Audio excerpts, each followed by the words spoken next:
네, 안녕하십니까. 자유한국당 원내대변인 신보라 의원입니다. 두 가지 논평을 발표하도록 하겠습니다.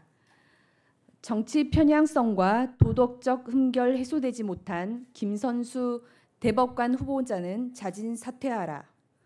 어제 김선수 후보자에 대한 인사청문회 결과 대법관에 요구되는 정치적 중립성, 도덕성, 윤리성 등 여러 측면에서 흠결이 확인됐고 여러 의혹들도 해소되지 않았습니다.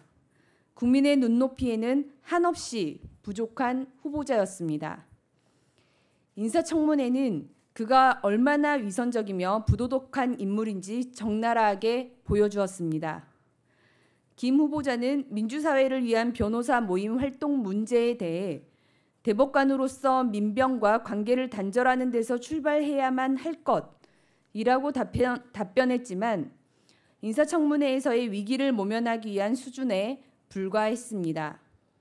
그는 문재인 대통령이 참여정부 시절 민정수석으로 일할 때 사법개혁 비서관으로 함께 일했고 문재인 대선 캠프에서도 법률 지원단으로 활동한 전력이 있습니다. 문재인 정부의 법조계의 대표적인 코드 인사로서 과연 삼권 분립에 입각해 제대로 된 역할 수행을 할 수 있을지 의문스럽습니다. 김 후보자는 또 통합진보당 해산 심판 당시 통진당 측 변호인 단장으로 재판부의 해산 결정에 대해 불복하는 태도를 보였습니다.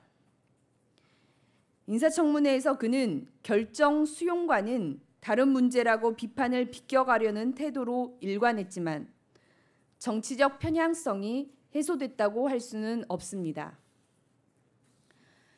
김 후보자는 이외에도 낙하산으로 공기업인 기술보증기금에 비상임 이사를 했던 전력이 있고 석사 논문 표절 의혹과 다운계약서와 증여세 탈루, 변호사 수임료 축소 신고 등 공직자로서 자질을 의심케 하는 문제투성이었습니다.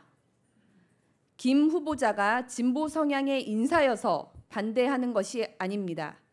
그동안 그의 행적을 고려할 때 정치적 중립성을 최고 가치로 하는 사법부의 최고 법관인 대법관에 부합하는 인사가 아니기 때문입니다. 국민의 눈높이에 부합하지 않는 김 후보자는 더 이상 혼란을 부추기지 말고 스스로 사퇴하기 바랍니다. 두 번째 논평입니다. 남탓 정부 경제난도 신자유주의 탓으로 돌리려는 것인가? 장하성 정책실장은 2015년 교수 시절 한 강연에서 세상의 모든 문제가 신자유주의 때문인 것처럼 말하는 것은 옳지 않다며 실체가 불분명한 신자유주의 탓만 할 것이 아니라 구체적으로 대안을 내야 한다고 말한 바 있습니다.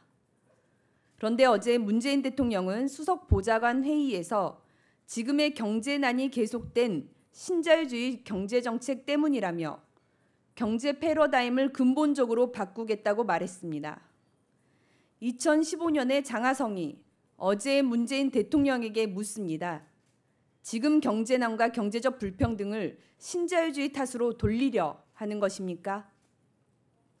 아울러 문재인 대통령은 청와대에 자영업 담당 비서관을 신설하겠다고 했습니다. 자영업의 특수한 상황을 이제야 인식했다는 것도 때늦은 감이 있는데 문제를 해결하겠다며 담당 자리 하나 늘리는 대책을 만들어낸 것입니다. 장고 끝에 악수를 두었습니다.